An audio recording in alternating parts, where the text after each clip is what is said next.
जय गुरु जी। वीडियो को लाइक कीजिए, चैनल को सब्सक्राइब कीजिए और बेल आइकन को प्रेस कर दीजिए ताकि आपको लेटेस्ट वीडियो के अपडेट्स मिलते रहें। जिंदगी में बड़े जरूर बनो मगर उनके सामने नहीं जिन्होंने तुम्हें बड़ा किया है।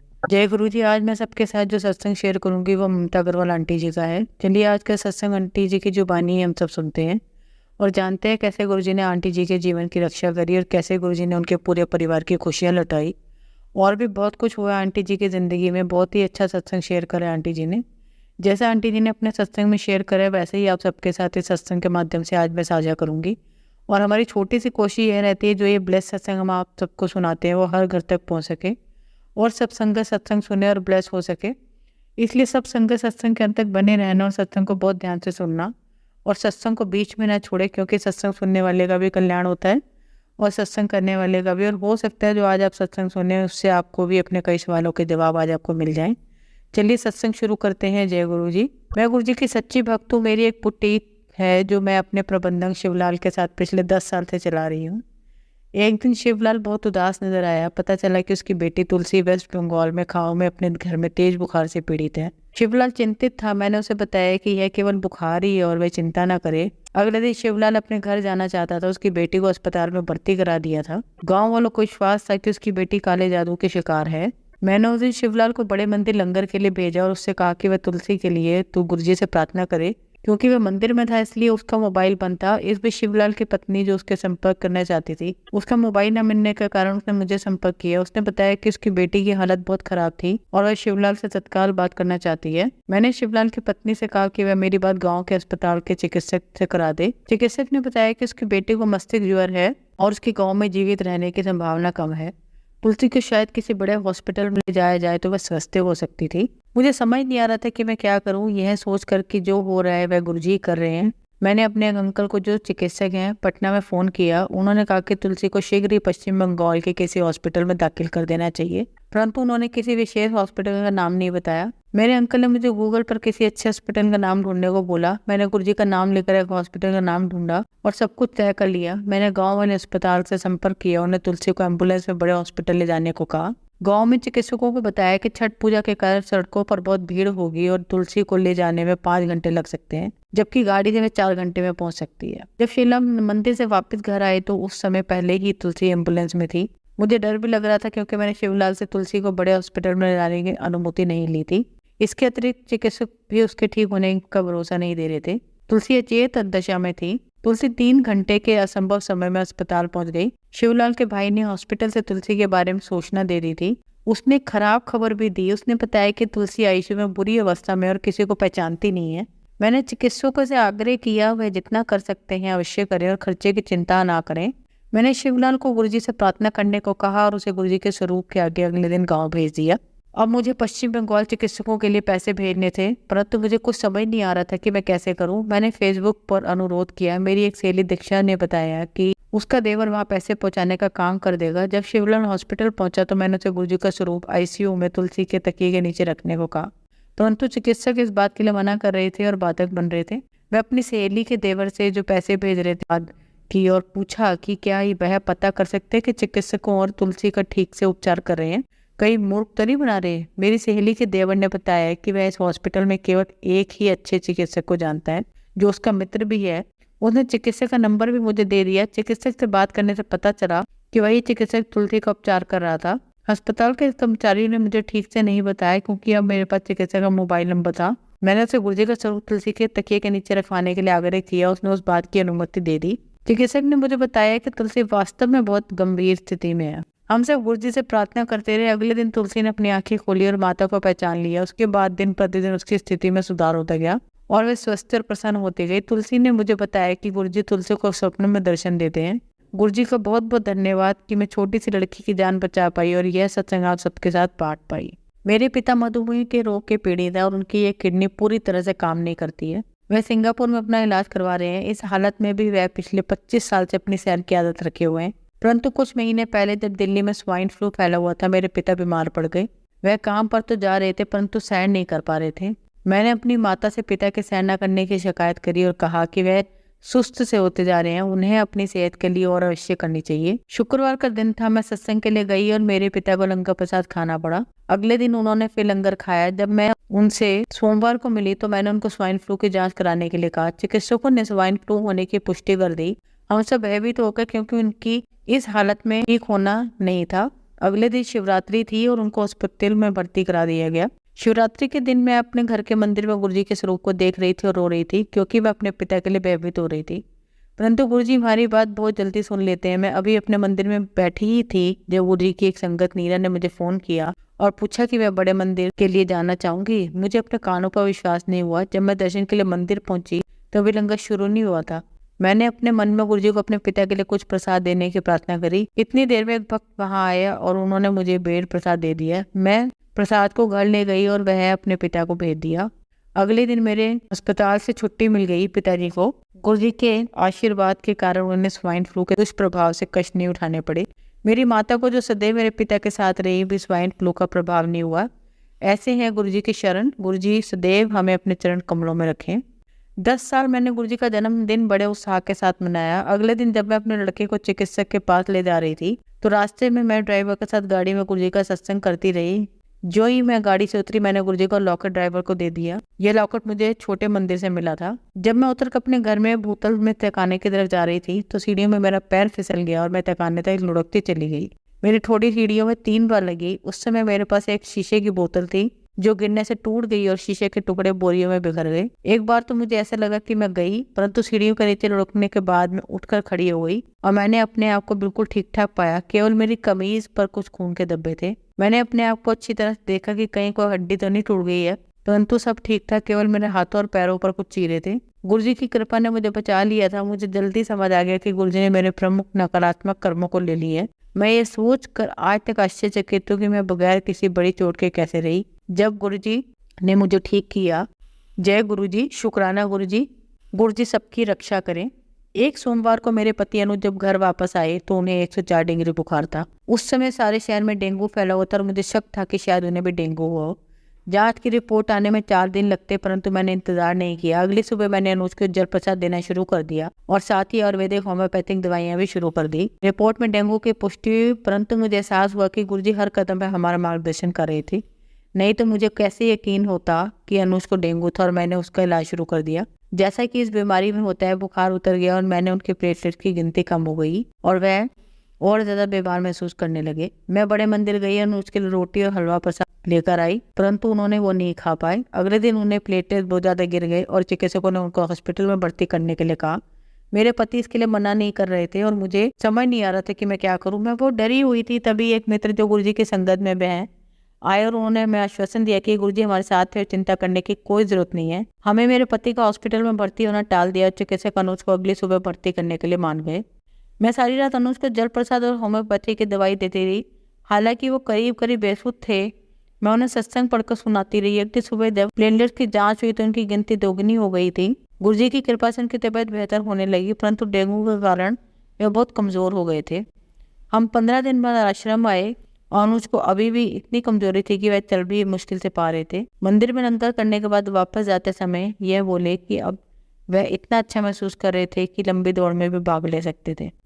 घर में हम रोज गुरुजी की पूजा करते हैं। मेरे बच्चे गुरुजी का ग्रंथ लाइफ ऑफ डिविनिटी पढ़ते हैं और मेरा बेटा कृष्ण गुरुजी के स्वरूप के आगे दिया जलाता है। एक दिन कृष्णा का गला खराब था और उसे बुखार भी था। हम दोनों के लिए चाय बनाई और गुरुजी के ग्रंथ के सत्संग पढ़ने के लिए बैठ गए। कृष्णा ने जब दिया जलाया तो उसे गलती से चाय को धक्का लग गया। उसकी बाँह पर गर्म चाय गिर गई। मैं चीख पड़ी और फौरन उसे स्नान घर में ले गई और उसकी बाँह पकड़कर ठंडा पानी डाला। उसकी पूरी बाँह लाल हो गई थी। मैं बहुत घबराई हुई थी। बचपन में मैं एक बार जल गई थी तो मुझे महीना बिस्तर में रहना पड़ा था, परंतु मैं देखकर हैरान थी कि कृष्णा ठीक था और अपने आप को आईने में निहार रहा था। जब मैंने उससे पूछा कि क्या उसकी बाँह जल रही थी तो वह बोला कि उसे बिल्कुल पीड़ा नहीं हो रही थी। मुझे उसकी बात पर विश्वास नहीं हो रहा था। यहाँ तक कि मेरी बेटी एकदम बोल पड़ी कि शुक्र है कि चाय ठंडी थी, परंतु मैं जानती थी कि चाय बहुत गर्म थी। यह गुरुजी का एक बहुत बड़ा चमत्कार था। गुरुजी हर छोटी और बड़ी दुर्घटना में हमारी रक्षा करते हैं। गुरुजी महान है और कुछ भी कर सकते हैं। मैं आपसे बहुत प्रेम करती हूँ गुरुजी। शुक्राना गुरुजी। गुरुजी हर जगह हैं। हाल ही में एक बार फिर हमें उनके सर्वव्यापी आशीर्वाद का एहसास हुआ। हम लंबे समय से स्पेन की यात्रा की योजना बना रहे थे और 28 मई को हमें निकलना था, परंतु 18 मई को मेरे बेटे कृष्णा को चेचक हो गई। शुक्र है कि हमने अपनी यात्रा पहले ही 2 हफ्तों के लिए विलंबित कर दी थी। अब हम 5 जून को जाने वाले थे। 2 हफ्तों बाद कृष्णा ठीक हो गया, परंतु अब मेरी बेटी को चेचक होने की संभावना थी, क्योंकि चेचक की इंक्यूबेशन की अवधि 15 दिनों की होती है। चिकित्सकों का कहना था कि मेरी बेटी को चेचक होने की 90% संभावना थी और मैं हमारी यात्रा रद्द करने के बारे में सोचने लगी। गुरुजी की एक संगत और मेरी सहेली शिवानी ने मुझे मेरी बेटी को बड़े मंदिर ले जाने का सुझाव दिया, ताकि उसे शब्द, लंगर, जल और चाय प्रसाद के माध्यम से गुरुजी का आशीर्वाद प्राप्त हो। मैंने उसकी सलाह मानी। जिस दिन हमें स्पेन के लिए निकलना था, हम हैरान हुए यह जानकर कि हमारे यहाँ काम करने वाली गीता को चेचक हो गई थी। हम अपनी यात्रा के लिए निकले और फ्रैंकफर्ट से होते हुए स्पेन पहुंचे। स्पेन पहुंचने में हमें 15 घंटे लग गए और फिर हमें अपने सामान के लिए इंतजार भी करना पड़ा। अपने सामान के लिए हमने बेल्ट पर 2 घंटे इंतजार किया, पर हमारा सामान नहीं आया। या तो हमारा सामान गुम हो गया था या मैं फ्रैंकफर्ट एयरपोर्ट पर छूट गया था। बच्चे बहुत निराश हो गए। मेरे पति अनुज शिकायत काउंटर पर पूछताछ करने गए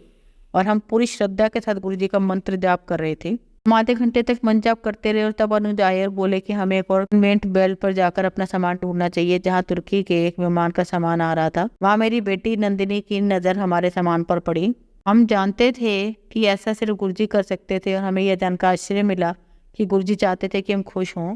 हवाई यात्रा सामान के इंतजार में हम बहुत थक गए थे, परंतु अब हमारी सारी थकान गायब हो गई थी और हम बहुत खुश थे। ऐसे होते हैं गुरुजी की लीला। वह हर जगह अपना ख्याल रखते हैं और पूरी तरह से ऐश भी कराते हैं। बार्सिलोना में गिरजाघर में हमें गुरुजी का उपस्थिति का एहसास हुआ। हमने वहाँ मोमबत्ती जलाई, परंतु हमें यह नहीं पता था कि कैसे प्रार्थना करें। हमने बस यही कहा, जय गुरुजी। 3 साल बाद मेरे पिता की गुर्दे की गंभीर परेशानी और मेरे भाई ने उनकी रिपोर्ट सिंगापुर में चिकित्सकों को दिखाई। चिकित्सकों ने कहा कि ट्रांसप्लांट के लिए हमें 2 साल तक रुक सकते थे, परंतु हमें दाता डोनर ढूंढना शुरू कर देना चाहिए। मेरी बुआ ने अपना गुर्दा देने का निश्चय लिया और हमने उनकी जांच कराई। जांच के लिए मेरे पिता हर 4 महीने के अंतर पर सिंगापुर जाते रहे। साल 2016 में उनका ट्रांसप्लांट का समय आ गया। उस साल जून के महीने में मैं अपने माता पिता के घर रहने गई। एक शाम मैं बड़े मंदिर सेवा करने के लिए गई, परंतु मुझसे कहा गया कि सेवा नहीं थी। मैं निराश हो गई और एक कोने में बैठी हुई थी जब एक संगत ने आकर मुझे चाय प्रसाद दिया। उन्होंने मेरे पिता के बारे में पूछा और मुझे सलाह दी कि अभी मैं सेवा के बारे में नहीं सोचूं और अपने परिवार और बच्चों का ध्यान रखूं। परंतु मैंने इस बात की जिद की कि मैं कम से कम उस दिन तो सेवा कर सकूं। वो अंकल मुझे रसोई घर में ले गए। उन्होंने मुझे रोटी प्रसाद सेवा दी और मैंने पूरी निष्ठा के साथ की। उसके बाद मैंने रसोई भंडार में भी सेवा की, परंतु मुझे उसमें मजा नहीं आया। मंदिर से बाहर निकलकर मैंने अपने पति को कहा कि मंदिर में सेवा करने की मेरी इच्छा अब खत्म हो गई थी। मैं बहुत रोई और साथ ही मुझे एहसास हुआ कि उस संगत ने ठीक ही कहा था। अगली सुबह गुरुजी के संकेत देने पर मैंने अपनी डोनर जांच कराई। मेरे पिता ने मुझसे कोई सवाल नहीं किए। मेरी सारी रिपोर्टें ठीक आई और मैंने अपनी माँ को वो सब दे दी, ताकि अगली सुबह जब पड़ताल के लिए जाऊं तो उन्हें अपने साथ लेकर जाऊं। 12 अगस्त 2016 को सिंगापुर में चिकित्सकों ने कहा कि अब ट्रांसप्लांट करने की जरूरत नहीं थी। गुरुजी की कृपा से मेरी रिपोर्ट बिल्कुल ठीक थी और चिकित्सकों ने मेरी माँ को मुझे सिंगापुर बुला लेने के लिए कहा। मुझे एक दिन में वीजा मिल गया और मैं सिंगापुर गई। मेरे भाई और अन्य रिश्तेदारों ने भी गुर्दा दान करने के लिए कोशिश की, परंतु मैं जानती थी कि मेरे पिताजी के लिए यह मेरी सेवा थी। मैं गुरुजी से सेवा मांगा करती थी। गुरुजी ने आखिरकार मुझे इतनी निस्वार्थ सेवा प्रदान की। मेरी डॉक्टरी, शारीरिक और मनोवैज्ञानिक जांच हुई, परंतु मैं जानती थी वो सब ठीक निकलेंगी, क्योंकि मेरा गुर्दा दान करना गुरुजी का हुक्म था। ट्रांसप्लांट की तारीख 1 महीने बाद की तय हुई थी। मैं दिल्ली वापस आ गई। मेरी करीबी मित्र और गुरुजी की संगत ने मेरा इतना ख्याल रखा कि वो अविश्वसनीय है। मेरा ट्रांसप्लांट ऑपरेशन से 2 हफ्ते पहले मुझे छोटे मंदिर जाने का निमंत्रण मिला। मुझे दिव्य दर्शन प्राप्त हुआ और मुझे अपने सत्संग सुनाने के लिए कहा गया। मैंने बहुत धन्य महसूस किया। मेरे ऑपरेशन से 1 हफ्ते पहले मैं दिल्ली में गुरुजी की संगत से गिरी हुई थी और मुझे उनसे बहुत प्यार मिला। परंतु ऑपरेशन से 1 दिन पहले मेरी बेटी नंदिनी को घुटने में चोट लग गई और चिकित्सक उसका ऑपरेशन करना चाहते थे। मैं पूरी तरह से टूट गई। मैंने गुरुजी से कहा कि मैं स्वयं कोई भी दर्द सह सकती हूँ, परंतु मेरे बच्चों का नहीं। मुझे लगता है कि गुरुजी मेरा इम्तिहान ले रहे थे, इसलिए मैंने तय किया कि उस समय मेरा सारा ध्यान अपने पिता पर होना चाहिए, कहीं और नहीं। और फिर नंदिनी को हम जिस 5वें चिकित्सक के पास लेकर गए, उसने कहा कि अब नंदिनी का घुटना बेहतर था, इसलिए ऑपरेशन करने की कोई जरूरत नहीं थी। उस दिन सोमवार था और गुरुजी का धन्यवाद करने के लिए मैं मंदिर गई। अभी मैंने प्रसाद का एक निवाला ही लिया था जब एक सेवादार ने मुझे अंदर बुलाकर मेरे ऑपरेशन के बारे में पूछा। मैं बहुत हैरान हुई। वह मुझे रसोई घर में दे गए, चुन्नी दी और उसके दरबार में चलने को कहा। मुझे लगा कि शायद वह मुझे वहां बैठने के लिए कहेंगे या फिर मेरे पिता के लिए प्रसाद देंगे, परंतु हैरानी की बात है कि उन्होंने मुझे गुरुजी का जब भोग उठाकर रसोई घर में वापस ले जाने को कहा। मैं बहुत भावुक हो गई कि मेरे ऑपरेशन से पहले गुरु जी ने इस तरीके से मुझे आशीर्वाद दिया। इसके बाद अभी और भी कुछ होना था। मंगलवार को मैंने लंगर किया और शुक्रवार को मुझे अपने ऑपरेशन के लिए जाना था, जिससे पहले बृहस्पतिवार को मैं आश्रम गई। मेरी बहन अमृता मुझे अपने साथ लेकर गई। हम गौरव अंकल से मिले और उन्होंने गुरुजी के आशीर्वाद से भरा हुआ सोने का एक सुंदर लॉकेट दिया। उन्होंने मुझे वो लॉकेट ऑपरेशन से पहले पहनने के लिए ऑपरेशन के कमरे में साथ ले जाने को कहा। जब उनमें सब ठीक चल रहा था, ऑपरेशन सोमवार को रखा गया। मुझे रविवार को हॉस्पिटल से भर्ती होना था। हमारे पास समय था, इसलिए हम सिंगापुर में सत्संग में जा सके, जहाँ हमने श्री रघुवीर अंकल के सुंदर सत्संग सुने। यहाँ तक कि हॉस्पिटल में भर्ती होने से एकदम पहले मैंने लंगर भी किया। ऑपरेशन का समय सुबह 9:30 बजे निश्चित किया गया, परंतु दिल्ली में मेरी भाभी भैया ने दोपहर 12 बजे सत्संग रखा था, इसलिए गुरुजी की दिव्य मृति के अनुकूल ऑपरेशन का समय बदल दिया। दोपहर 12 बजे का हो गया। ऑपरेशन के कमरे में कुछ तकनीकी समस्या हो गई। चिकित्सकों ने मुझे लॉकेट ऑपरेशन के कमरे में ले जाने की आज्ञा दे दी। उसे बिल्कुल मेरे सिर के साथ रख दिया। मैंने दीवार पर लगी घड़ी की ओर देखा और मंत्र जाप करने लगी।